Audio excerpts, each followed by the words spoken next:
জঙ্গিপুর ৯ নম্বর কেন্দ্রের কংগ্রেস প্রার্থী পেয়ে খুব উজ্জীবিত এবং খুশি যে আমরা একটা আমাদের কর্মীর মতো একটা প্রার্থী পেয়েছি, এটাই ওদের কাছে প্লাস পয়েন্ট।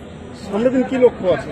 আমাদের লক্ষ্য অনেক কিছু আছে, তার কারণ ভারতবর্ষে কংগ্রেস দল যে দল ভারতবর্ষ দীর্ঘদিন পরিচালনা করেছে, আজকে ভারতবর্ষে কংগ্রেস দল নেই বলেই আজকে দ্রব্যমূল্য বৃদ্ধি হয়েছে, ডিজেল পেট্রোল রান্না গ্যাসের দাম বেড়েছে, আজ পর্যন্ত কমেনি।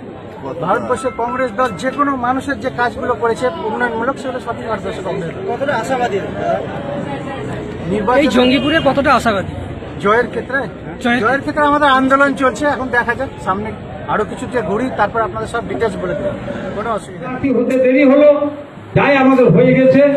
প্রত্যেকটা অঞ্চল থেকে 2-5 জন করে কর্মী এসছেন আপনারা। আমি আমার ব্লক তরফ থেকে আপনাদেরকে অশেষ ধন্যবাদ জানাচ্ছি। হঠাৎ প্রোগ্রামে এই 14টি অঞ্চলের এবং আমাদের বামফ্রন্টের নেতৃত্বের সঙ্গে আজকে আপনাদের সঙ্গে একটা মোলাকাত করার জন্য এসছেন, পরিচয় পর্ব। বরিষ্ঠ নেতৃত্ব, ব্লক নেতৃত্ব যারা আছেন তারা উনি একটু করবেন, তাদের সঙ্গে একটা পরিচয় করবেন, তারপরে আমার কর্মী ভাইরা আছেন তাদের সঙ্গে উনি হাত মোলাকাত করবেন। আপনারা সবাই আশীর্বাদ করবেন, কেননা লোকসভা কেন্দ্রের কোঅর্ডিনেটর, এই লড়াই সংগ্রামের তিনি প্রধান সেনাপতি।